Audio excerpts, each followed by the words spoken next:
So in the question we have alpha is the coefficient of linear expansion of the sphere, m is mass, r is radius, and it is spinning about an axis through its diameter with this omega is angular momentum, and it is heated to a temperature that it is raised by delta T. Delta T is change in temperature.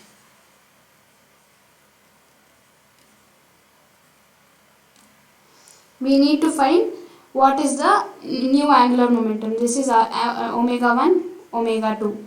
This is the angular momentum obtained when it is heated. So we know inertia into omega is equal to a constant.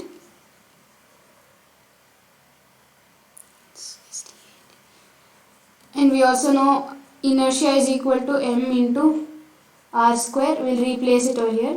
So m into r square into omega is equal to constant.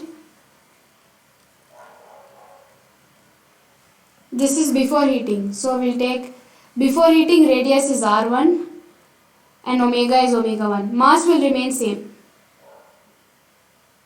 And after heating it becomes m r2 square into omega 2, which is also equals to a constant.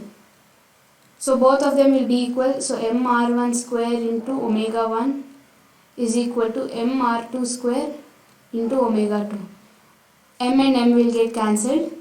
So omega 1 by omega 2. So omega 2 by omega 1 is equal to r1 square by r2 square.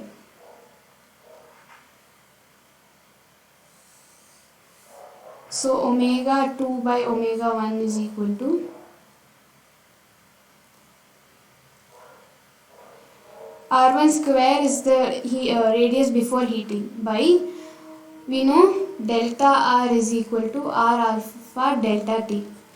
Delta r is nothing but r initial, that is before heating, that is r1, minus r2 is after heating, r1 delta t.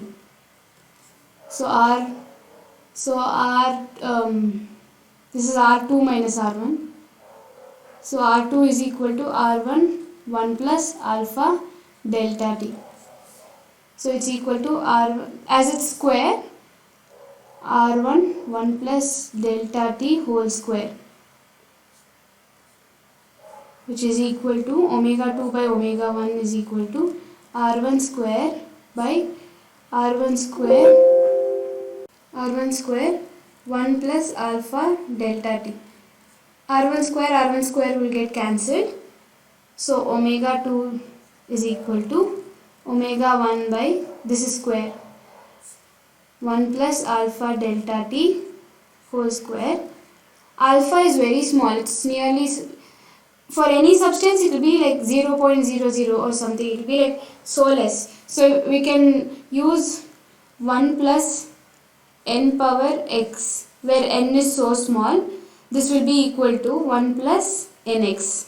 So it's in the same form. 1 plus n is alpha delta t, x is 2. So omega 2 is equal to omega 1 we can write as omega because in option 1, because in options they didn't take initial omega as omega 1.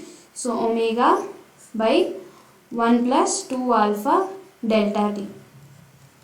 So this is the angular velocity when the sphere is heated.